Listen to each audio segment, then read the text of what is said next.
뭐 지금은 이미 그 LLM을 다들 쓰고 계시기 때문에 제가 자세히 설명드릴 필요는 없을 것 같고요. LLM은 지금 모든 사람들이 관심을 가지고 있는 그러한 AI 기술입니다. LLM의 동작 원리는 일단 오토 리그레시브하게 이전 토큰으로부터 다음 토큰을 예측하는 과정입니다. 예를 들어서 What I cannot create, I do not understand 이러한 문장을 만들 때 맨 처음에는 what을 예측하고요. 그 다음에 what으로부터 i를 예측하고 그 앞에 있는 내용으로부터 다음 거를 예측합니다. 근데 이러한 동작을 반복하면 문장을 만들 수가 있고요. 그 각 단계에서 사용되는 모델은 다음과 같은 컨디셔널 프로바빌리티죠. 그러니까 이전의 컨텍스트를 기반으로 다음 토큰을 예측하는 이러한 동작을 계속 학습하고 또 이것을 이용을 해서 문장을 합성합니다. 그리고 LLM의 가장 기반이 되는 그러한 그 패러다임은 결국 프리트레이닝, 파인 튜닝 패러다임입니다. 머신러닝을 통해서 문제를 해결할 때 이제 가장 어려운 점은 그 타겟 태스크에 대한 데이터 컬렉션이죠. 그래서 데이터 컬렉션이 어렵기 때문에 많은 지식을 얻기가 어렵고요. 그래서 거기에 대한 대안으로 트랜스퍼 러닝이 많이 연구되었습니다. 이 트랜스퍼 러닝은 그 대규모 데이터에 대해서 프리트레이닝을 한 다음에 그 다음에 그 지식을 트랜스퍼하고 타겟 데이터에 대해서 파인 튜닝을 함으로써 실제 태스크를 수행하는 그런 패러다임입니다. 그리고 GPT-1이 그 자연어 분야에서 제너레이티브 프리트레이닝을 최초로 성공시킨 이제 그런 방식입니다. 아마 제 생각에는 다 알고 계실 거라고 생각을 하고요. 그런데 생각보다 이 제너레이티브 프리트레이닝이 굉장히 강력한 성능을 보이고 있습니다. 거기에 대한 말씀은 제가 조금 드리고 넘어가려고 합니다. 네. 랭귀지 모델을 이용한 제너레이티브 프리트레이닝이 좋은 점은 여러 가지가 있는데요. 일단 첫 번째는 코퍼스는 대규모로 수집하기 쉽다는 점입니다. 그리고 이러한 방식의 프리트레이닝이 별도의 그 매뉴얼한 레이블링이 필요 없다는 이야기이고요. 그래서 비교적 적은 노력으로 엄청나게 많은 난리지를 얻어낼 수 있다라는 가장 강력한 장점이 있습니다. 그다음에 두 번째는 그 넥스트 토큰을 예측하는 그 작업 자체가 되게 어렵습니다. 그래서 그 자연어에 대한 깊은 이해도 필요하고요. 그 컨텍스트에 대한 이해도 필요하기 때문에 이 다음 토큰을 예측하는 과정 가운데 그 모델이 굉장히 많은 난리지를 학습할 수밖에 없게 그렇게 폴싱을 당한다는 이야기입니다. 그리고 어떤 분들은 사람이 처음 태어나서 만물을 보고서 그 학습을 시작할 때 그 다음을 예측하는 과정을 통해서 시각이라든가 청각 같은 것들이 발전한다라고 이야기하는 이론도 있습니다. 네, 그런 것처럼 이 다음 미래를 예측하는 이 과정 자체가 어떤 지식을 습득하는 데 굉장히 효과적인 그러한 태스크로 알려져 있습니다. 그 다음에 범용성을 들 수가 있는데요. 대부분의 자연어 태스크는 결국은 텍스트 투 텍스트 매핑으로 전환이 가능합니다. 이 이야기는 그 입력 텍스트에 대한 컨디셔널 확률을 잘 학습을 해서 넥스트 토큰 제너레이션을 계속 반복하다 보면은 굉장히 많은 태스크들을 할 수 있다는 이야기가 됩니다. 근데 그 중에 일부는 요즘에 유행하고 있는 그 in context learning, 그 프롬프트를 이용을 해서 태스크 자체를 지정하는 이런 방식도 있고요. 한 발 더 나가서 오디오라든가 비디오라든가 이미지를 같이 입력으로 받는 멀티모달 모델까지도 확장이 가능합니다. 그러니까 이와 같은 되게 강력하고 비교적 편리하고 그리고 되게 범용적인 그러한 특징이 있기 때문에 이 랭귀지 모델에 의한 프리트레이닝이 지금 각광받고 있습니다. 그 다음에 GPT-2에서 사실은 멀티태스크 러닝이 이미 제한이 되었습니다. 사실 역사적으로 보면 GPT-1이 나온 다음에 버트가 나왔고요. 그 다음에 GPT-2가 나왔는데 사실은 버트에 밀려가지고 그렇게 많은 관심을 갖지는 못했습니다. 그러나 많은 사람들이 놀랬던 그 GPT-3에서 그 우수한 성능을 보였던 그 기본 아이디어는 GPT-2에서 이미 제한이 되었습니다. 그러니까 그 전까지 사용하던 모델들은 대부분 태스크가 정해져 있는 싱글 태스크 모델이었는데요. 이러한 모델 같은 경우는 입력이 주어지면은 아웃풋을 출력하는 이와 같은 컨디셔널 확률을 학습했습니다. 그런데 GPT-2부터는 멀티태스크 러닝이 가능해졌고요. 하나의 모델 가지고 되게 많은 태스크를 수행을 했고, 그렇기 때문에 입력에 인풋뿐 아니라 태스크에 대한 디스크립션이 같이 들어가기 시작했습니다. 이렇게 되면은 사실 태스크도 그 텍스트고요. 인풋도 텍스트고 아웃풋도 텍스트이기 때문에 그 오토 리그레시브 제너레이션에 의해 가지고 모든 걸 다 모델링을 할 수가 있게 됩니다. 그리고 추가적으로 이 그 태스크 속에다가 어떤 이그젬플 같은 것도 같이 집어넣을 수가 있고요. 그러한 방식의 인컨텍스트 러닝이 가능했던 가장 중요한 비결이 되겠습니다. 그 다음에 GPT-3가 나왔는데 이 GPT-3에서의 진보는 크게 세 가지입니다. 첫째는 모델이 엄청나게 커졌다는 거고요. 두 번째는 프리트레이닝을 엄청나게 라지 스케일로 진행했다는 것입니다. 그 다음에 여기에서 인컨텍스트 러닝이 드디어 각광을 받게 됐는데 아이디어 자체는 GPT-2에서 나왔지만 모델의 규모하고 학습의 규모가 크게 증가함에 따라서 그 실제적인 그 파워가 많은 사람들에게 알려진 것은 GPT-3부터입니다. 그다음에 이런 부분들은 많이 알려진 내용이고요. 그리고 여기서 한 가지 제가 짚어드릴 부분은 그 인컨텍스트 러닝의 파워는 모델의 크기가 이제 담보로 된다는 것입니다. 여기 보시면은 그 인컨텍스트 러닝에서 그 중간에 그 example을 뭐 여러 개를 줄 수가 있는데 모델 사이즈가 작았을 때는 별로 이렇게 개선 효과가 없습니다. 그러나 175빌리언 정도 되는 굉장히 큰 모델을 사용했더니 그 인컨텍스트 러닝이 바로 그 성능 개선에 아주 직접적으로 도움이 되었다라는 이러한 실험 결과를 리포트했습니다. 이때부터 모델의 사이즈가 중요하다는 이야기가 이제 많은 사람들의 공감을 갖기 시작한 겁니다. 그러면 여기에서 제가 잠깐 그 왜 인컨텍스트 러닝이 동작하는가 여기에 대한 말씀을 좀 드리도록 하겠습니다. 일단 컨벤셔널한 모델들은 대부분 이렇게 한 가지 작업을 수행하는 모델이었습니다. 그러니까 작업 자체는 고정이 되어 있었고요. 어떤 입력이 주어졌을 때 그 작업을 수행한 그 결과는 어떤 면에서 이제 정해져 있습니다. 그래서 모델이 하는 것은 입력 텍스트하고 이 출력 텍스트 간의 그 매핑 관계를 러닝하게 됩니다. 이런 과정에 의해서 대부분 학습이 진행되었던 것이죠. 그런데 요즘 나오는 그 멀티태스크 모델 같은 경우에는 그 입력 텍스트뿐이 아니라 네가 무엇을 해야 한다 라고 하는 그 타스크 디스크립션 자체가 같이 입력의 일부로서 같이 들어갑니다. 거기에다가 추가적으로 이그젬플이 같이 들어가기도 하는데요. 예를 들면은 이와 같이 이제 Welcome to the real world 이게 입력입니다. 근데 그 앞에다가 다음 문장을 한국어로 바꿔라 라고 태스크 디스크립션을 같이 주는 거죠. 그 다음에 결과 자체도 이 뒤에다가 학습 데이터에는 이렇게 추가해가지고 학습을 시킵니다. 그럼 모델은 이 앞에서부터 이 뒤까지 오토 리그레스 방식에 의해서 쭉 그 다음 넥스트 토큰을 추측하도록 그렇게 학습이 되는 것이고요. 그 다음에 실제로 입력이 들어왔을 때, 이제 새로운 데이터가 들어왔을 때는 이 앞부분에는 태스크 디스크립션, 그 다음에는 입력 데이터가 들어오면 이 뒤쪽을 예측하게 만들므로써 이 아웃풋을 얻어낼 수가 있게 됩니다. 네, 이러한 방식에 의해서 여기에 이제 중간에 그 이그젬플이 들어갈 수도 있고요. 이러한 방식에 의해서 제로샷 또는 퓨샷 인컨텍스트 러닝을 하게 되었는데 그 인컨텍스트 러닝이란 말 자체가 이 앞에서 주어진 여기에 이미 그 태스크 디스크립션하고 이그젬플이 들어있다. 그 순간에 학습을 해버린다. 뭐 이런 의미를 가지고 있습니다. 그 다음에는 이제 LLM의 스케일에 대한 말씀을 드리겠습니다. GPT-3가 나온 이후로는 너도 나도 앞을 다퉈서 더 큰 모델을 만들려고 노력을 했습니다. 그렇게 된 배경을 말씀을 드리겠습니다. 20년도에 이제 카플란이라는 분이 굉장히 많은 그, 그 LLM, 랭귀지 모델들의 그 퍼포먼스를 측정을 했는데요. 이 퍼포먼스는 컴퓨팅, 그리고 모델 사이즈, 그리고 데이터의 사이즈, 이 세 가지 그 팩터들의 어떤 그 지수승에 비례한다라는 것을 실험적으로 보였습니다. 이 세 가지 그래프에서 이 세로축에 해당하는 부분은 이 테스트 로스입니다. 즉 낮을수록 좋은 메저라고 볼 수가 있고요.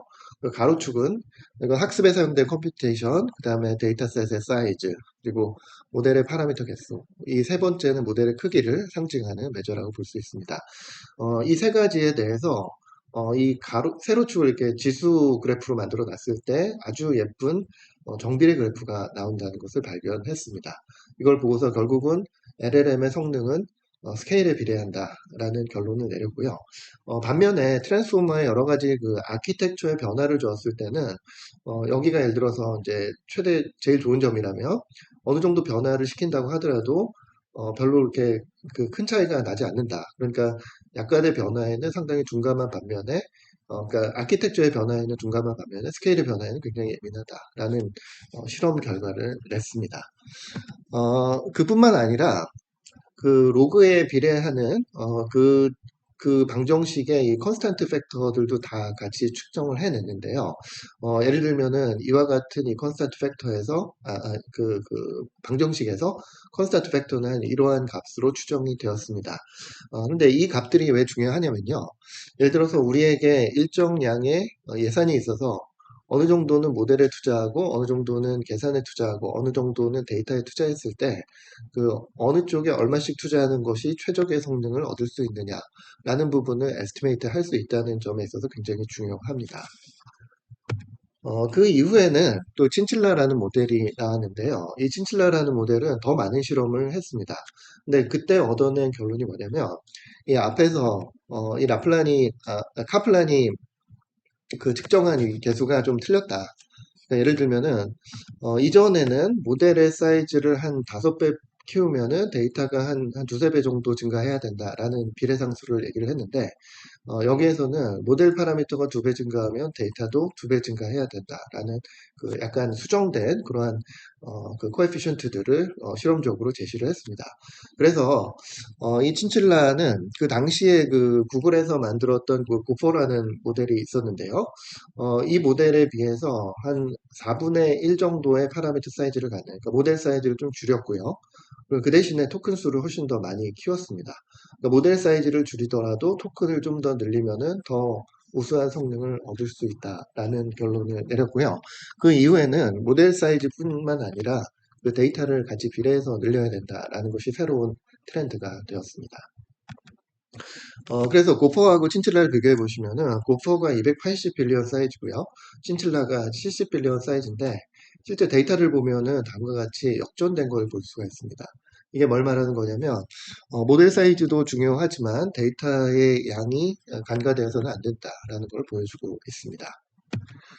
그 다음에 또 나온 모델이 그 메타의 라마입니다. 이 라마 같은 경우는 기존에 나왔던 모델에 비해서 크게 한 두 가지 정도가 다른데요. 이제 첫 번째는 오픈소스라는 점입니다. 이전 모델들이 대부분 인하우스 모델이었는데 이 라마는 모든 사람에게 공개된 모델이라는 점이 이제 다르고요. 그다음에 두 번째는 모델의 사이즈를 상당히 줄였습니다. 이 라마에서 주장한 바는 트레이닝의 코스트를 생각했을 때는 친칠라가 많지만 나중에 실제 디플로이에서 사용할 때를 생각하면은 모델이 좀 더 작은 게 좋다라는 이야기를 한 거죠. 그래서 모델 사이즈는 이전 모델보다 좀 더 줄였지만 그 대신에 트레이닝 토큰 수를 훨씬 더 늘렸습니다. 이렇게 함으로써 성능을 대등하게 끌어올렸는데 이렇게 만들면 좋은 점은 뭐냐면 어차피 학습은 이제 한두 번 하지만 사용은 되게 많이 한다. 그래서 대규모 서비스를 하는 관점에서는 모델의 사이즈를 줄이는 것이 좋다라는 주장을 하게 된 것입니다. 거기다 추가적으로 작은 모델 가지고 높은 성능을 얻기 위해서 아키텍처를 좀 더 개선했습니다. 그러니까 오리지널 트랜스포머에다가 이제 몇 가지 개선을 했는데요. 일단 노멀라이제이션의 방식을 좀 바꿨고요. 두 번째는 액티베이션 펑션을 이전에는 갤루 펑션을 사용했는데 이 라마에서는 이제 스위글루라는 새로운 펑션을 사용했습니다. 그 다음에 또 트랜스포머에는 그 포지셔널 임베딩이 들어가는데요. 아주 초기에는 그 사인 코사인을 이용한 임베딩이 들어갔고 그 이후에는 렐러티브 포지셔널 임베딩이라는 방식이 사용됐습니다. 그런데 그 이후에 나온 좀 더 새로운 방식인 그 로터리 포지셔널 임베딩이라는 방식을 사용을 해서 좀 더 성능을 개선했습니다. 그래서 라마의 성능을 보시면은 이제 다음과 같은 그 비교를 할 수가 있는데 앞에서 제가 말씀드렸던 그 친칠라가 약 10빌리언 정도의 사이즈를 갖습니다. 그리고 라마가 7빌리언, 그러니까 좀 더 모델의 사이즈가 줄었다라는 걸 볼 수가 있는데요. 이 친칠라 10빌리언짜리가 200빌리언 토큰 가지고 학습이 이루어졌는데 라마 같은 경우는 1 트릴리언의 토큰으로 학습을 했습니다. 그러니까 학습 데이터의 양을 훨씬 더 많이 키웠다는 이야기고요. 그리고 또 메타에서 자랑하는 것 중에 하나가 여기에서 사용된 토큰들은 전부 다 공개 데이터를 썼다라는 부분을 되게 강조하고 있습니다. 요즘에 오픈 AI라든가 구글에서는 기술이나 데이터를 많이 이렇게 하이딩을 하는 추세입니다. 근데 메타는 비교적 기술이나 데이터를 많이 공개하는 그러한 정책을 가지고 있고 그래서 이제 AI 한 사람들이 좀 더 좋아하는 게 아닐까 이렇게 생각합니다. 그리고 또 사이즈하고 관련해서 되게 중요한 개념이 하나 있는데요. emergent ability라고 하는 개념입니다. 이 말은 간단하게 말씀드리면 LLM의 사이즈를 크게 만들면 작은 모델에서는 볼 수 없었던 새로운 능력이 발현된다라는 것입니다. 그래서 작은 모델에선 나오지 않지만 큰 모델에서만 관찰되는 그러한 능력들을 emergent ability라고 부릅니다. 네, 이 용어 자체는 뭐 경제학자인 필립 앤더슨이 그 양적인 변화가 질적인 변화를 가져온다라는 이런 그 말에서 나온 그런 개념으로 알고 있습니다. 이 그래프를 보시면은요, 여기 이 그래프 각각은 그 다양한 자연어들의 태스크들을 말합니다. 그리고 이 그래프의 이 가로축은 모델의 사이즈를 말합니다. 그리고 세로축은 각 모델의 퍼포먼스를 보여주고 있습니다. 네, 이 태스크만 잠깐 보시면은요, 일정 수준 이상까지 모델의 크기가 커질 때까지는 퍼포먼스 증가가 별로 없습니다. 그런데 특정한 임계치를 지나가는 이 순간에 급격하게 성능이 상승하기 시작한다는 것입니다. 이걸 보면은 똑같은 구조의 모델임에도 불구하고 작았을 때는 잘 안 되다가 사이즈를 일정 수준 이상 키웠더니 그때부터 잘 되기 시작하더라. 네, 이러한 실험 결과가 나타나기 시작한 거고요. 네, 이러한 현상이 특정한 태스크뿐이 아니라 상당히 많은 종류의 태스크에서 발견이 되었습니다. 그래서 이제 LLM은 커야 한다라는 어떤 그 실험적인 결과가 나오게 된 것이고요. 그 다음에 또 LLM과 관련돼서 좀 이따 설명드릴 몇 가지 테크닉들이 있는데요. 예를 들면 체인 오브 소트 같은 그 추론 능력을 개선하는 네, 그런 테크닉들이 있습니다. 이 테크닉도 모델 사이즈가 커야지 발현되기 시작합니다. 그리고 인스트럭션 튜닝이라고 하는 네, 그러한 테크닉도 역시 모델 사이즈가 작았을 때는 소용이 없다가 모델이 컸을 때만 실제 동작하게 되는 그러한 기능들이 되게 많이 발견이 되었다는 것입니다. 그 다음에 여기에서 또 그 모델의 사이즈를 키우는데 정점을 찍은 모델 중에 하나가 스위치 트랜스포머라고 하는 모델입니다. 네, 이 모델은 되게 이제 재밌는 구조를 가지고 있는데요. 첫째, 파라미터 수가 엄청나게 많습니다. 그런데 기존의 방식처럼 그냥 덴스한 죄송합니다. 덴스한 레프레젠테이션을 그냥 사용하는 것이 아니라 MOE, Mixture of Expert라고 하는 테크닉을 사용했습니다. 근데 이 테크닉의 이제 핵심 아이디어는 다음과 같은 MOE 레이어에 의해 가지고 구현이 되는 건데요. 트랜스포머를 보시면은 뭐 많은 분들 알고 계시겠지만 셀프 어텐션 서브 레이어가 있고 그 위쪽에 보면은 그 풀리 커넥티드 레이어 서브 레이어가 있습니다. 근데 이 중에서 이 풀리 커넥티드 레이어 쪽을 다음과 같은 형태로 멀티 엑스퍼트 형태의 구조로 만든 겁니다. 일단 기존의 FFN 같은 경우는 하나의 그냥 매트릭스로 만들어져 있는데 MOE 구조에서는 다음과 같은 여러 개의 그 엑스퍼트 요거 자체가 사실은 뉴럴넷 하나하나라고 보실 수 있겠습니다. 이 여러 개로 구성이 됩니다.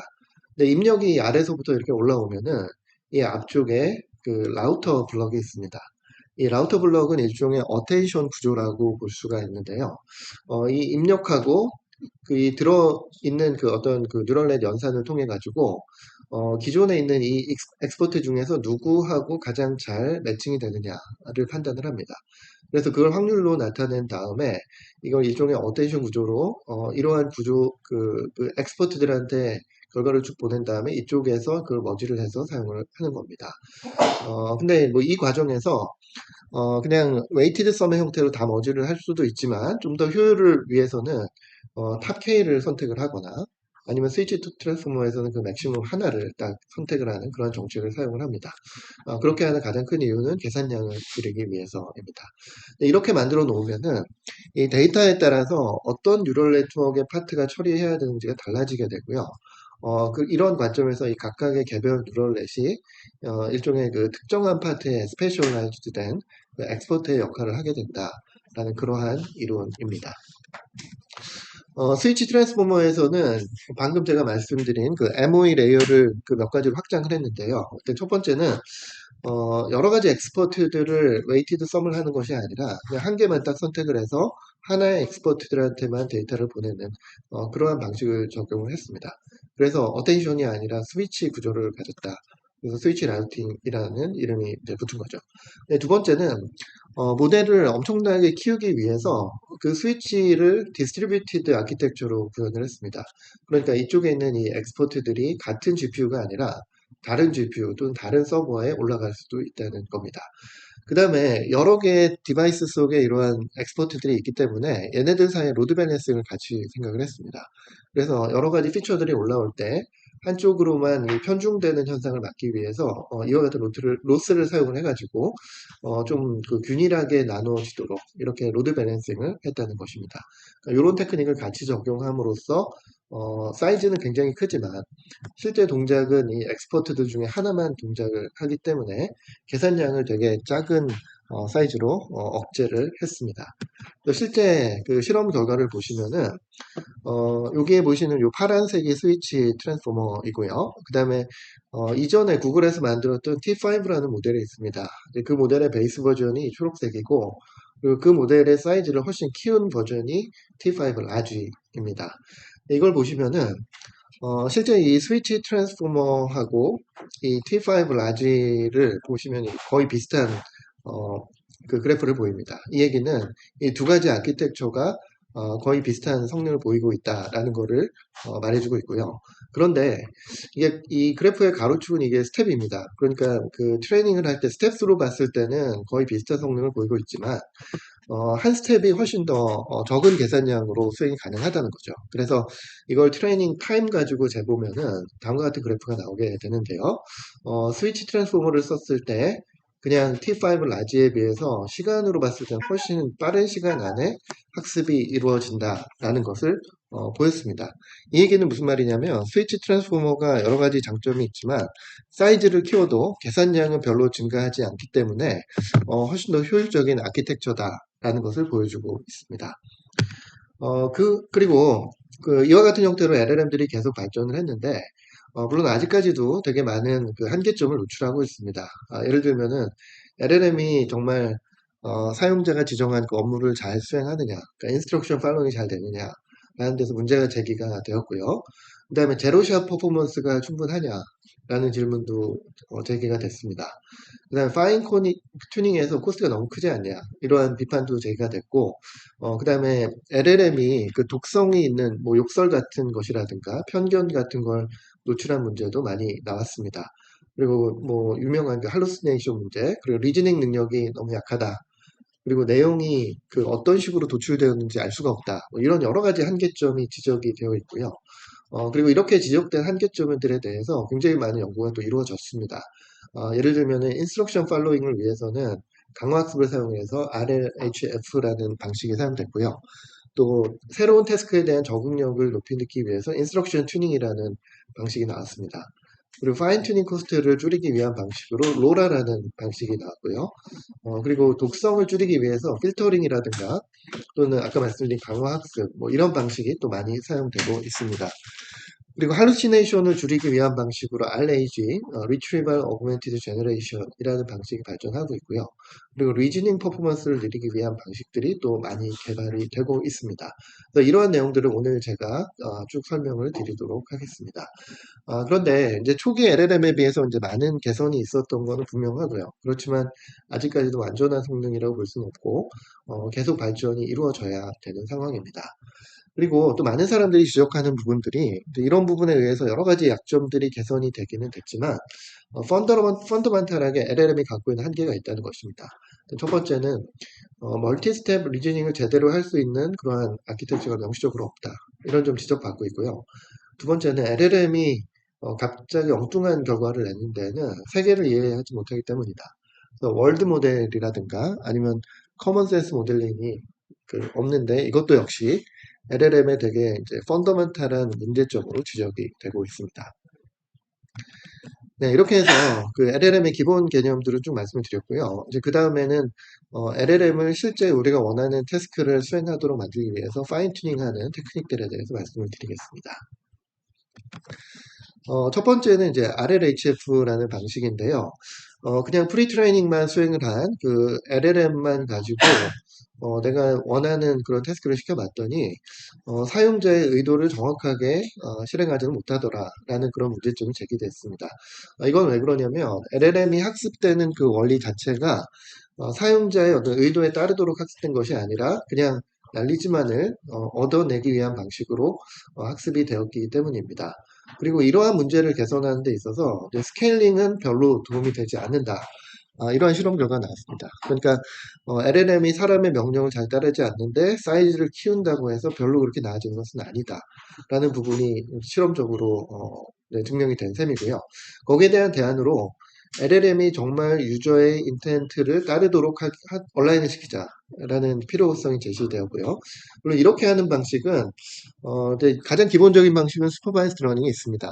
그러나 슈퍼바이스드 러닝은 엄청나게 많은 레이블드 데이터가 필요하니까 잘 안 되고 거기에 대한 대안으로서 강화학습을 가져왔습니다. 근데 이 강화학습을 하는 게 굉장히 좀 어려운 점이 있는데 결국 그 리워드를 어떻게 주느냐가 굉장히 중요한 점입니다. 그래서 사실은 이 강화학습에서 가장 어렵고도 중요한 문제인 그 리워드 문제를 해결하기 위해서 휴먼 피드백을 시뮬레이트하는 그러한 모델을 하나 만들자. 근데 그 모델이 바로 리워드 모델입니다. 그러니까 사람으로부터 리워드 모델을 학습하고, 그러니까 사람의 비헤이버를 본따서 이 리워드 모델을 학습하고, 이 리워드 모델을 이용해서 자동으로 LLM을 강학습으로 학습하자. 이런 아이디어가 그 Reinforcement Learning from Human Feedback, RLHF라고 하는 이 방식입니다. 이 방식은 워낙 유명하고요. 현재 사용되고 있는 대부분의 LLM들이 이미 사용하고 있습니다. 네, 기본 아이디어는 이렇습니다. 그 Reinforcement Learning이라는 것 자체가 여기 어떤 환경이 있고요. 그리고 에이전트가 있습니다. 그 에이전트가 어떤 액션을 취하면은 그 액션에 의해서 이 인바이러먼트가 어떻게 변했는지를 그 피드백을 주고요. 동시에 이 액션이 얼마나 좋은 결과를 냈는지를 리워드로 줍니다. 그래서 이걸 가지고 이 에이전트가 이 리워드를 맥시마이즈 하는 방향을 학습하는 것이 바로 reinforcement learning입니다. 근데 여기서 되게 그 중요한 점은 그 LLM에서는요, 이 에이전트의 그 카운터파트가 사람입니다. 근데 이 사람이 엄청나게 많은 피드백을 줄 수는 없기 때문에 거기에 대한 대안으로 준 게 이제 로봇을 쓰는 거죠.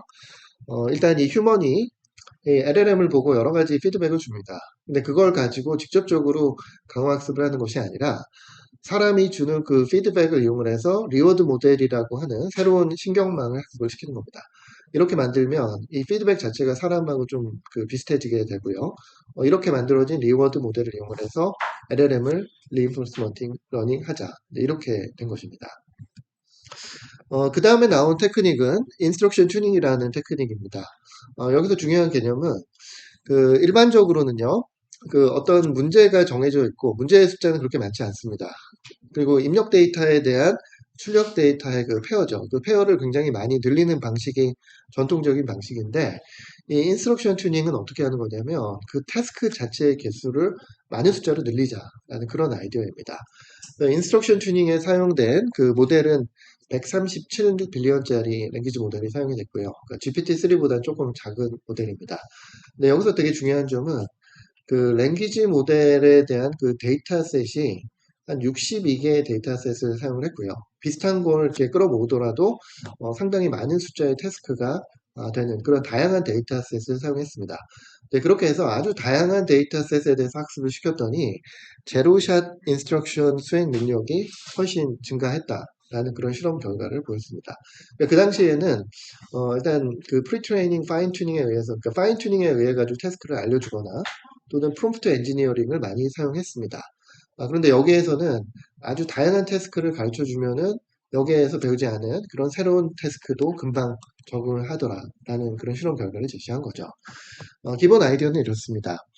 일단 LLM을 프리트레이닝을 한 다음에 물론 프리트레이닝은 그 넥스트 토큰 그 제너레이션 가지고 학습을 합니다.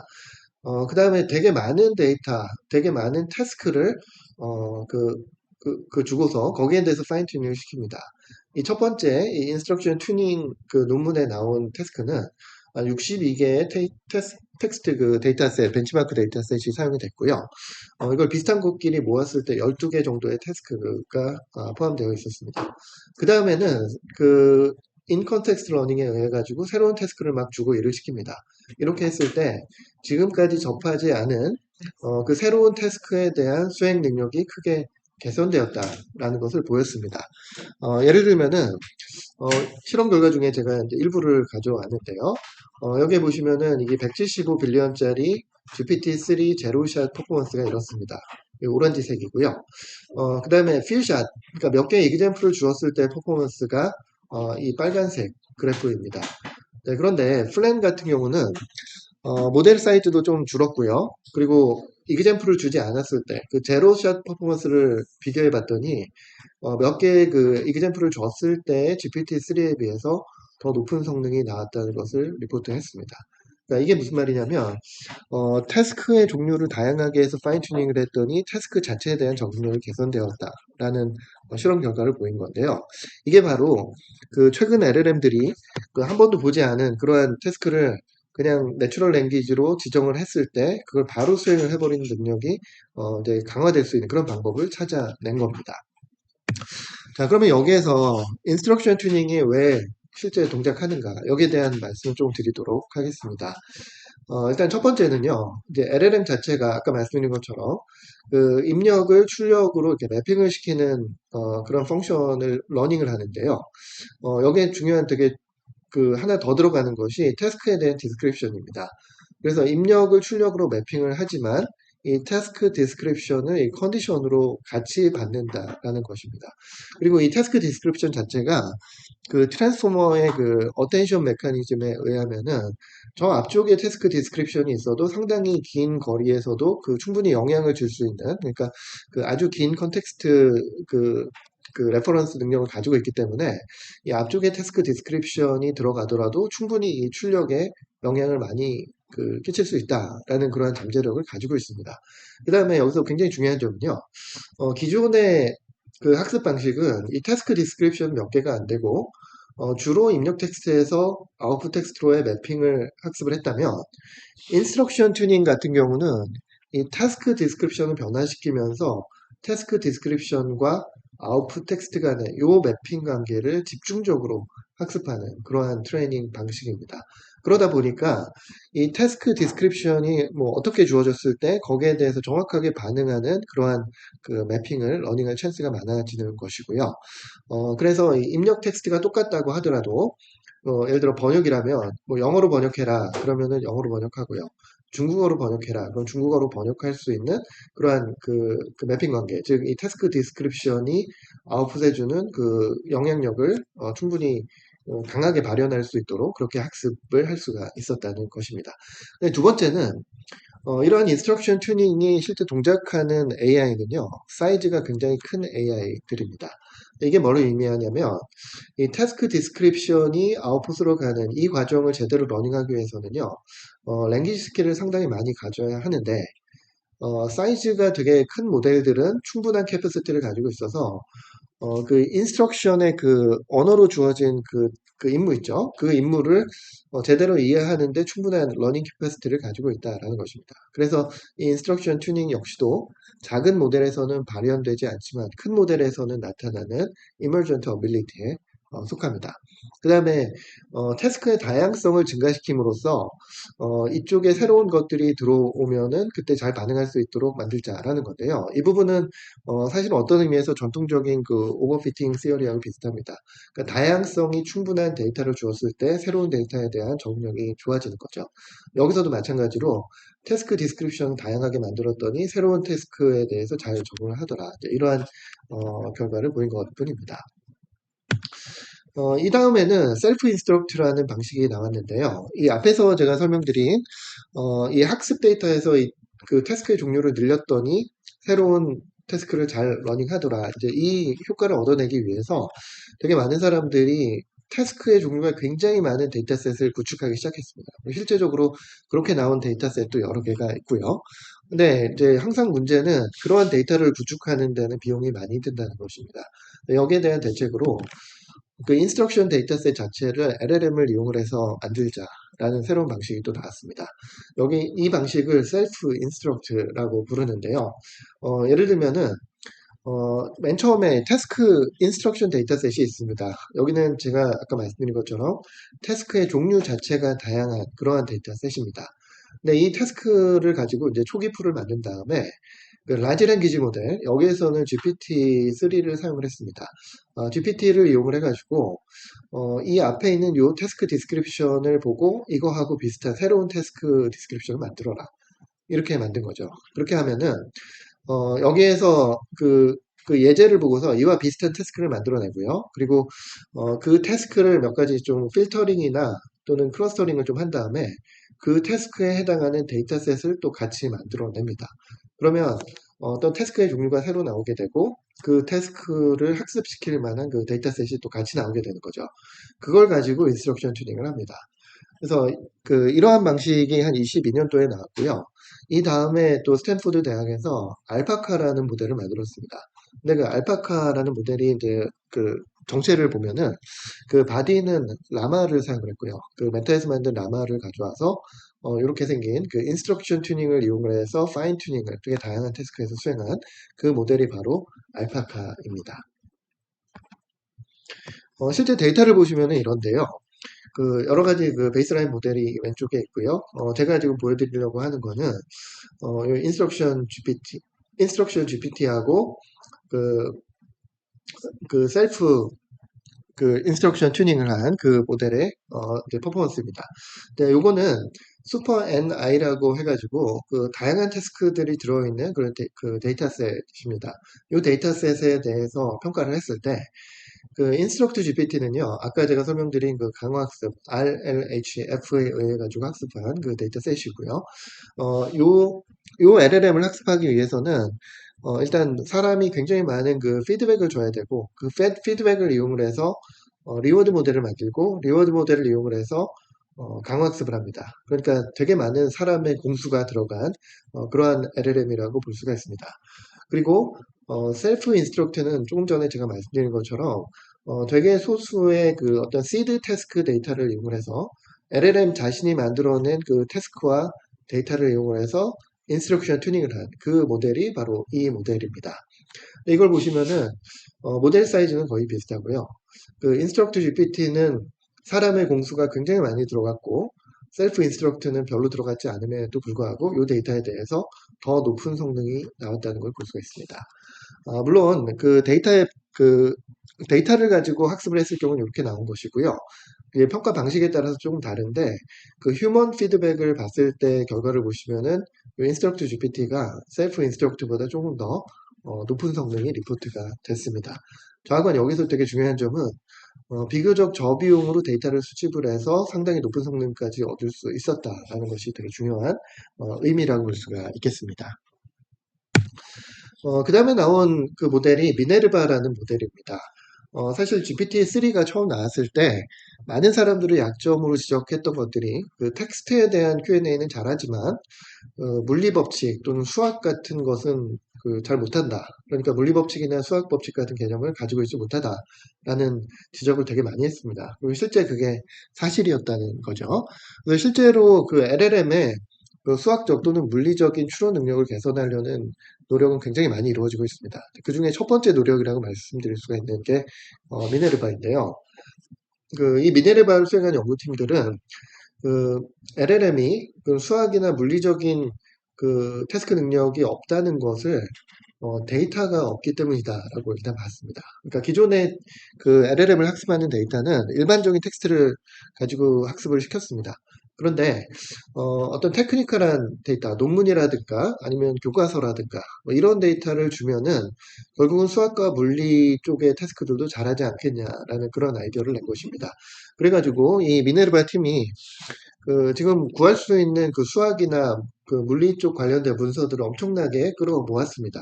네, 일단은 GPT-3처럼 일반적인 텍스트에다가 이제 프리 트레이닝을 합니다. 그 다음에 추가적으로 파인 튜닝을 몇 번 더 했는데 그때 사용된 거는 이제 매스 웹 페이지들을 이제 데이터를 컬렉트를 해가지고 사용을 했고요.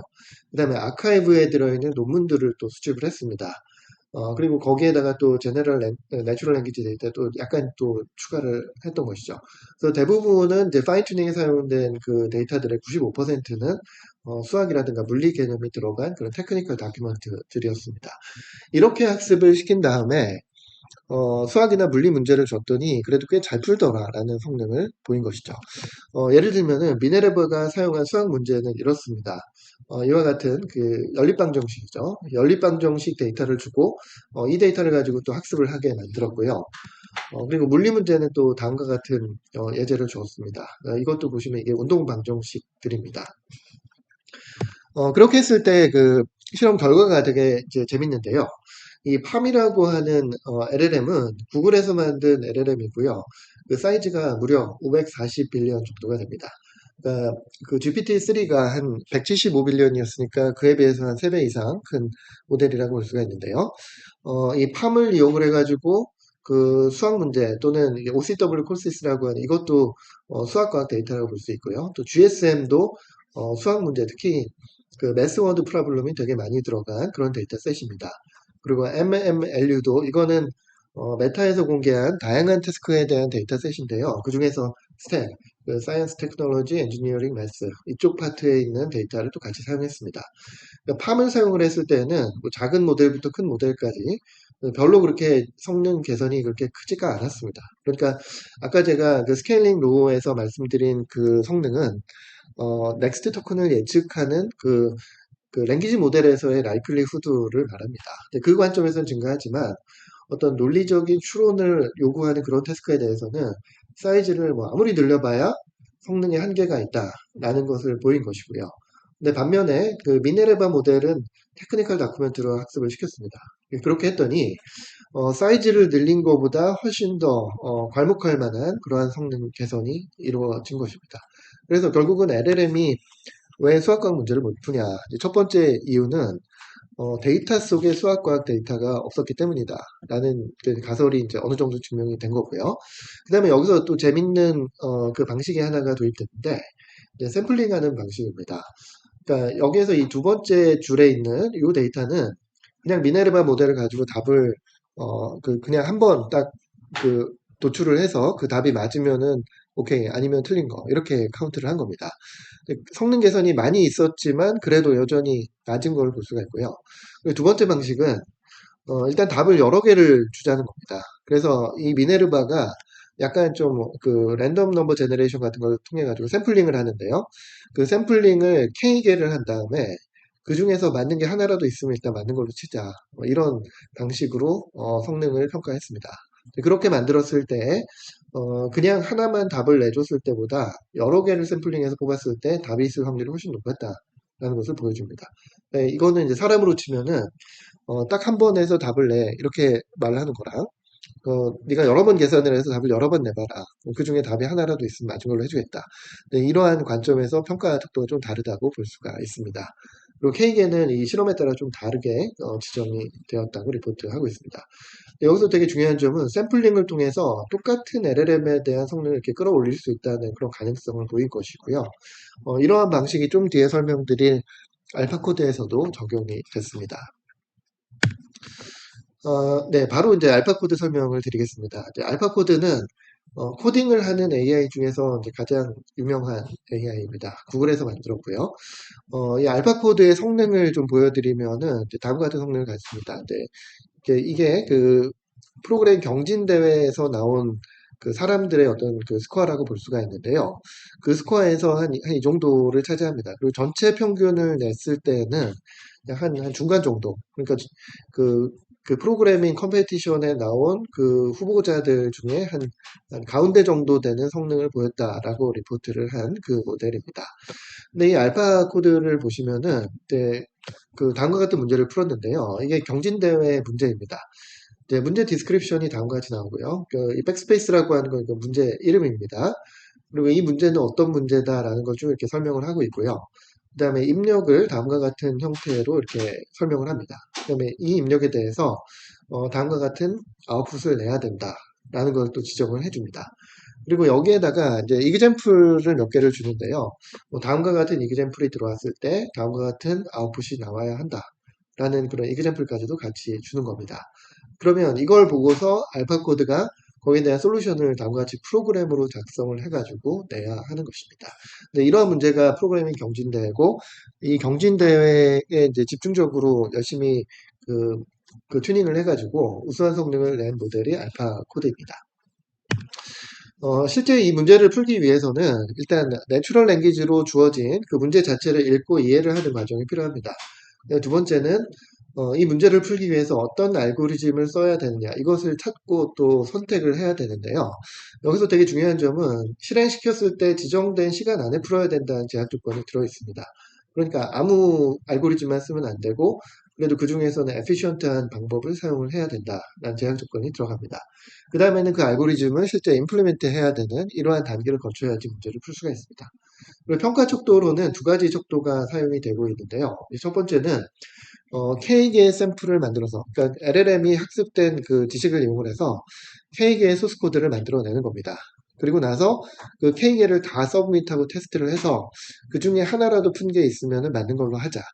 네, 이러한 매저가 pass at K라고 하는 매저입니다. 그 다음에 두 번째 방식은 N at K라고 하는 매저가 있는데요. 이거는 뭐냐면 일단은 그 모델은 상당히 많은 숫자, K개의 숫자의 그 후보 솔루션을 만들어냅니다. 그렇게 되면 사실은 이 K는 굉장히 많은 숫자가 될 수가 있는데요. 그 중에서 일부 N개만을 뽑아가지고 서브밋을 하고 그 서브밋 된 것 중에서 맞는 게 하나라도 나오면 그거 맞는 걸로 하자.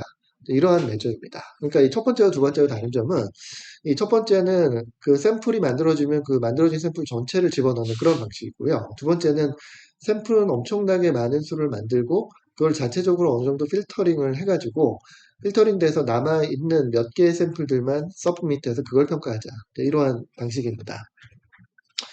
그래서 이 두 가지 매조의 가장 큰 차이는 샘플링 과정이 있느냐 없느냐입니다. 자, 그 다음에 그 알파 코드가 실제 동작하는 과정을 제가 간단하게 설명을 드리겠습니다. 일단 알파 코드는 맨 처음에 프리트레이닝 과정이 있습니다. 이 프리트레이닝은 GitHub에 있는 그 엄청나게 많은 숫자의 그 소스 코드들을 다 모아가지고 사전 학습을 한 겁니다. 이렇게 사전 학습을 하면은 아무래도 그 프로그램 코드에 대해서 되게 많은 그 언어적 정보를 습득하게 되는 거죠. 그 다음에 두 번째로는 실제 그 프로그래밍 컨테스트의 데이터를 수집을 해가지고 이걸 가지고 파인 튜닝을 했습니다. 물론 이거는 이제 그 구글 딥마인드에서 했기 때문에 실제 그 온라인에서 구할 수 있는 모든 프로그램 문제는 거의 다 수집을 한 걸로 제가 파악을 하고 있고요. 이 프로그램 컨테스트는 그 일단 문제가 주어지고요. 그 다음에 솔루션이 또 같이 주어집니다. 그리고 경우에 따라서는 사용자들이 서브밋한 솔루션까지도 같이 데이터로 사용을 합니다. 이렇게 되면은 어떠한 문제가 주어졌을 때 어떠한 코드를 출력해야 된다라는 것을 계속 학습을 하게 되고요. 이 과정이 그 프로그래밍 문제를 푸는 그 태스크에 대한 파인 튜닝 단계가 되는 것입니다. 그리고 실제 이 알파코드 팀의 그 강의를 제가 들어봤는데 이 데이터를 수집하는 데도 꽤 많은 노력을 기울인 걸로 그렇게 알고 있습니다. 그 다음에는 그 코드포스라고 하는 어떤 플랫폼이 있습니다. 이 코드포스는 그 미국에서 그 프로그래밍 컨테스트를 하는 온라인 플랫폼인데요. 여기에 있는 이제 문제가 딱 주어졌을 때 알파 코드를 이용을 해서 라지 스케일 샘플링을 합니다. 제가 여기 라지 스케일이라고 이렇게 나와 있는 말을 해석해 드리면 여기서의 샘플링이 이제 무려 100만 개 단위의 샘플링을 합니다. 그러니까 알파 코드는 답을 하나 내고 그게 맞았냐 이걸 보는 그런 메커니즘이 아니고요. 일단은 자기가 학습한 그 지식을 이용해서 한 100만 개 수준의 그 후보 솔루션을 일단 만들어 낸다는 것입니다. 그 다음에는 이거를 여러 가지 필터링 메커니즘을 통해 가지고 K개를 선택하는데요. 이 K개는 이 K라는 숫자는 보통 한 10개 정도가 됩니다. 그래서 100만 개 중에 10개를 선택을 해서 그 10개 중에 하나라도 맞은 게 있으면 맞는 걸로 치자. 이러한 방식의 평가가 이루어지는 것입니다. 그럼 여기서 되게 중요한 그 테크닉은 이 샘플링을 어떻게 하느냐 하고 필터링을 어떻게 하느냐 이 두 가지 테크닉이 굉장히 중요합니다. 그 앞부분은 사실은 전에 설명드렸던 그 뭐 미네르바라든가 기존의 그 LLM하고 그 동작 방식이 대체적으로 비슷합니다. 그러니까 도메인만 일반적인 텍스트냐, 아니면 사이언티픽 데이터냐, 아니면 코드 데이터냐, 이런 점에서 달라졌다고 볼 수가 있고요. 그래서 이 샘플링하고 필터링 방식을 좀 더 설명드리도록 하겠습니다. 일단 그 전에 아키텍처에 대한 말씀을 드리겠습니다. 이 알파 코드가 버전 2까지 나왔는데요. 알파 코드 버전 1은 인코더, 디코더 구조를 이용을 했습니다. 사실은 이제 오리지널 트랜스포머하고 같은 구조라고 볼 수 있는데요. 이와 같이 그 바이다이렉셔널 그 인코더를 이용을 해서 입력 문제하고 이그젬플을 입력받습니다. 그리고 나서 오토 리그레시브 디코더를 이용을 해서 그 코드를 제너레이트 하는 겁니다. 사실 이 방식은 GPT하고는 좀 다릅니다. GPT 같은 경우는 트랜스포머의 디코더만 사용을 했고요. 그래서 입력 컨텍스트도 이렇게 그 이 디코더 쪽에 들어가고 그 앞에서 받은 데이터를 이용을 해서 뒤에 쪽을 만드는 것도 디코더 혼자서 수행을 합니다. 그런데 이 알파 코드 버전 1은 인코더 디코더 구조를 가졌습니다. 그 이유는 몇 가지가 있는데요. 일단 첫 번째는 그 인코더 쪽은 뭐 실제 그 실험을 해보니까 훨씬 더 경량 모델을 사용해도 되더라라는 실험적으로 측정이 됐습니다. 그래서 심하게는 이 디코더보다 인코더를 한 6분의 1 정도 레이어를 써도 성능 저하가 없었다라는 이야기를 제가 이제 저자한테 직접 들었고요. 그래서 이 앞에 쪽은 훨씬 더 적은 그 레이어 가지고 구현이 가능했기 때문에 경량 모델을 사용해도 됐다. 이제 이게 좋은 점이고요. 그다음에 두 번째는 이 앞에 쪽하고 뒤에 쪽하고 이 컨텍스트의 개수가 좀 다르게 책정이 됐습니다. 이 이유는 이 문제 디스크립션이 실제 이 솔루션보다 훨씬 더 길었더라. 이제 이러한 그 통계 데이터에서 나왔고요. 그래서 이쪽 컨텍스트를 더 길게 잡고 이쪽 컨텍스트를 좀 짧게 잡았습니다. 그리고 또 한 가지, 이 논문에서 밝히지 않는 또 한 가지 되게 중요한 점이 있는데, 디코더만 사용했을 때하고 인코더, 디코더를 사용했을 때하고요. 퍼포먼스가 좀 차이가 있고, 그 대신에 스케일러빌리티가 좀 차이가 있습니다. 퍼포먼스 관점에서 봤을 때는요, 이게 이제 작은 데이터, 큰 데이터에 조금 다르기는 한데요. 데이터가 좀 작고 모델이 작았을 경우에는 이런 방식이 좀 더 좋습니다. 그 이유는 이 바이다이렉셔널 인코더가 오토 리그레시브 그러니까 코잘 그 랭귀지 모델보다 좀 더 성능이 좋을 찬스가 있다는 것이고요. 근데 이거는 그냥 제가 비교를 해서 말씀을 드리면 GPT-1보다는 버트의 성능이 좀 더 좋았습니다. 그런 걸하고 통하는 거라고 볼 수가 있습니다. 그리고 또 한 가지는 실제 이제 굉장히 중요한 정보는 이 앞쪽에 있다는 거죠. 그러니까 프로블럼 데피니션의 앞에 있는데 그냥 디코더만 사용을 해가지고는 원래 이 앞쪽에 있는 정보의 어텐션이 충분히 강하게 들어가지 않습니다. 그 문제 때문에 할루시네이션이 발생할 가능성이 높다. 뭐 이런 후속 연구가 좀 있었습니다. 그래서 좌우간 이 당시에는 이 사이즈에 비춰봤을 때 성능이나 또는 에피션시 관점에서 이제 이게 좋다라고 판단을 한 거고요. 그러나 어, 그 알파코드 버전 2.0에서는 이게 결국은 디코더 온리 모델로 완전히 바뀌었습니다. 그 이유는 뭐 몇 가지가 있는데요. 아까 말씀드린 그런 이슈들이 있음에도 불구하고 스케일러빌리티가 디코더 온리 모델이 더 좋습니다. 그래서 대규모 데이터에 대해서 대규모 모델을 학습할 때에는 결국 디코더 온리 모델로 좀 가는 추세가 요즘에 있습니다. 근데 좌우간 이 알파코드 버전 1.0은 인코더 디코더 구조로 만들어져 있습니다. 샘플링 같은 경우는 일단 첫 번째는 대량의 샘플을 만들어야 되기 때문에 병렬화 구조를 사용하고 있고요. 그래서 이제 문제당 100만 개 이상의 샘플들을 만드는데 이거를 병렬 처리를 해서 비교적 빠른 시간에 만들었다. 이렇게 리포트를 했고요. 두 번째는 그 솔루션들 간의 다이버시티를 확보해야 되는 것입니다. 예를 들어서 100만 개를 만들었어도 비슷한 것만 100만 개가 나오면 아무 의미가 없습니다. 그래서 나름대로 좀 서로 차별화될 수 있는 그런 샘플을 만들어야 되는 그러한 그 필요가 있었고요. 그걸 위해서 다음과 같은 테크닉을 사용했습니다. 첫 번째는 언어를 좀 다양화했다는 것입니다. 예를 들면 100만 개를 만든다면 한 반은 파이썬으로 만들고 반은 C++로 만들었습니다. 이렇게 만든 이유는 이렇게 했을 때 언어에 따라서 접근 방식이 좀 달라지기 때문에 다이버시티를 확장할 수 있다라는 판단에 의한 것이고요. 그 다음에 그 문제 자체에다 뭐 태그를 좀 붙일 수가 있게 되어 있는데요. 그 태그를 좀 랜덤하게 지정을 했습니다. 예를 들면은 뭐 DP라는 태그이 들어가면 뭐 다이나믹 프로그래밍으로 풀어라. 뭐 이런 얘기가 되는 건데, 이러한 태그를 되게 다양하게 지정함으로써 다이버시티를 확장을 했다는 거고요.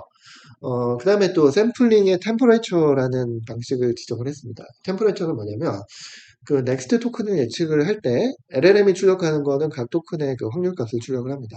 근데 그 확률 값을 추정하는 과정에 소프트맥스가 사용이 되는데요. 그 소프트맥스에 지정하기 전에 그 로짓 밸류를 이 템퍼레이처에 의해 가지고 나누기를 합니다. 그렇게 만들면은 그 확률 분포 자체가 좀 샤프하지 않고 좀 스무드하게 이렇게 좀 그 봉우리가 낮아지는 엔트로피를 증가시키는 그러한 효과가 있는데 그렇게 만들면은 정확도는 좀 떨어지지만 다이버시티는 좀 더 증가하는 것으로 이제 알려져 있습니다. 그러니까 샘플링을 할 때 그 템퍼러처를 줌으로써 다이버시티를 더 확보를 한 것이고요.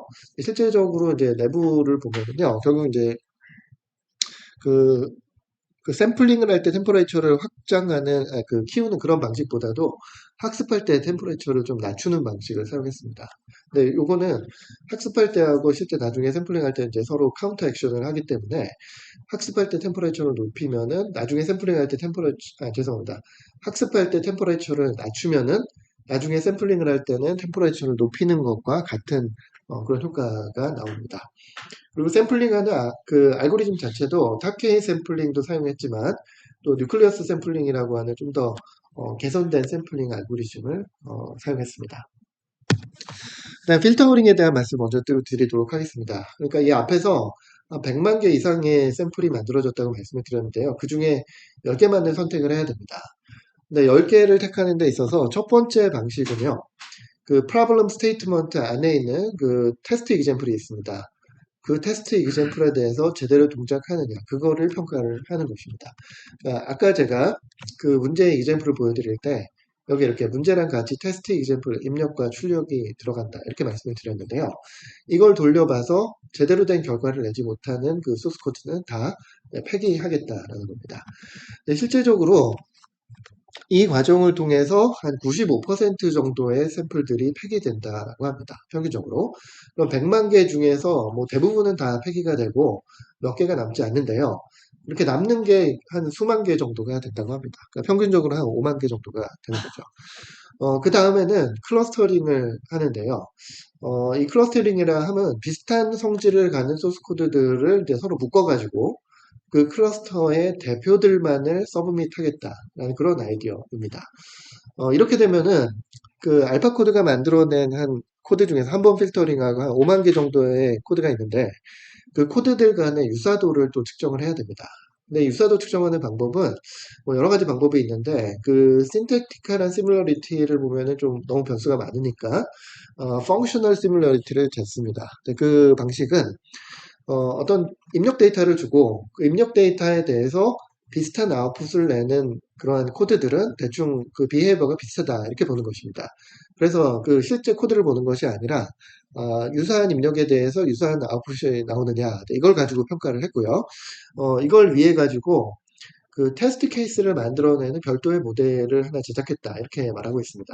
그래서 이 모델이 만들어낸 이그젬플을 보여주고 그 이그젬플에 대해서 유사한 그 결과를 내는 그 소스 코드는 다 묶어버린 겁니다. 묶은 다음에 각 클러스터에서 이제 대표가 되는 거 하나씩만 택해가지고 서브밋을 했고요. 네, 그 다음에 뭐 그 퀄리티를 한 번 더 보기는 할 것 같기는 한데 정확한 뭐 거기에 대한 내용을 제가 정확하게 기억은 못하겠습니다. 이렇게 했고 그 다음에 알파 코드 같은 경우는 이제 거기에 이제 그 컨테스트에 나온 사람의 한 중간 정도의 퍼포먼스를 보였고요. 그 이후에 이제 작년 말에 나온 그 개선판이 알파코드 버전 2입니다. 이 버전 2부터는 그 방법론이 자세히 설명되지 않았고요. 그냥 테크니컬 리포트로서 뭐 그 주로 성능 중심 그리고 여기 사용된 그냥 몇 가지 아이디어 정도만 소개를 했고 핵심 기술들은 이제 공개를 안 하고 있습니다. 근데 일단 리포트에 나온 내용들만 좀 설명을 드리면요. 알파코드는 가장 큰 차이점이 제미나이 프로를 사용했다는 것입니다. 이 앞에서는 제가 그 인코더 디코더 모델을 사용했고 비교적 경량 인코더와 좀 더 훨씬 헤비한 디코더를 사용했다 이렇게 말씀을 드렸는데요. 여기에서는 구글 딥마인드에서 만든 그 제미나이 프로를 사용했습니다. 뭐 다들 아시다시피 제미나이는 이전보다 훨씬 더 강력하게 개선된 LLM이라고 볼 수가 있습니다. 이 제미나이 프로를 베이스 모델로 삼아서 아까 말씀드린 것처럼 GitHub에 있는 코드로 프리트레이닝을 추가적으로 하고 그 다음에 컨테스트 문제 가지고 파인 튜닝까지 한 겁니다. 그래서 결과적으로는 그 알파코드 1에 비해서 그 1.7배 프로블럼을 더 많이 풀었다라고 얘기를 하고 있고요. 그 다음에 인간 그 컴페티션 파티서펜트에 비해서 한 85% 정도까지 성능을 보였다라는 겁니다. 그러니까 이게 뭐냐면 그, 그 프로그래밍 컨테스트에 응모한 그 사람들의 퍼포먼스를 이렇게 순서대로 나열한 겁니다. 이걸 보시면은 이렇게 점진적으로 증가하다가 진짜 잘하는 사람은 엄청나게 잘한다라는 걸 볼 수가 있죠. 네, 이전에 알파코드 1이 한 이 정도 가운데쯤의 성능을 보였다면 알파코드 2는 여기서부터 85% 그러니까 상위 15% 정도의 성능을 보였다라는 겁니다. 네, 물론 여기에서 상위 15% 성능을 보였다는 게 정말 사람보다 잘하는 거냐 그런 거는 아니고요. 프로그래밍 컨테스트 같은 경우는 어느 정도 데이터를 구할 수 있고 그리고 어느 정도 좀 패턴이 정해져 있습니다. 그러니까 그러한 제약 조건 하에서 상당히 우수한 성능을 보였다. 이렇게 해석하는 것이 맞고요. 실제로 많은 사람들이 코딩 AI를 써보면 널리 알려진 문제는 굉장히 잘 푼다. 그런데 새로운 창의력이 들어가야 하고 새로운 설계가 필요한 그러한 것들은 뭐 한계를 많이 보인다. 이런 이야기들을 되게 많이 합니다. 그러니까 이 알파코드 2가 보인 이 성능, 그 상위 15% 이내라는 이 성능은 일반화하기는 좀 어렵고 프로그래밍 컨테스트에 대해서 이 정도가 나온다. 이렇게 봐주시는 게 좀 더 좋을 것 같습니다. 그리고 이 테크니컬 리포트에 보면은 가장 큰 성능 개선을 가져온 요인을 이 제미나이 프로라고 얘기를 합니다. 그러니까 이전에는 그 인코더 디코더 모델을 사용을 했는데 이걸 강력한 베이스 모델을 사용을 했더니 훨씬 더 높은 성능을 얻었다. 이렇게 얘기를 하고 있는 것입니다. 그리고 추가적으로 몇 가지 그 테크닉들이 사용됐습니다. 예를 들면 첫 번째는 이 폴리시 모델이 결국 제너레이터입니다. 이 제너레이터가 근데 여러 개를 썼다는 거죠. 이제 A Family of Policy Model 이렇게 표현을 했는데 훨씬 다양한 모델을 사용을 해서 앙상블을 적용을 한 것이고요. 그리고 각 모델들은 이 하이퍼 파라미터를 좀 변화시켜서 좀씩 차별화가 되도록 그렇게 만들었습니다. 그래서 다수의 모델을 가지고 샘플을 만들었다라는 게 달라진 점이고요. 그다음에 두 번째는 이 매시브하게 많은 숫자의 샘플을 만들었다. 네, 이것도 있는데 이거는 사실은 이전 버전하고 뭐 큰 차이는 없을 것 같습니다. 그다음 필터링도 거의 비슷한 방식을 사용을 했고요.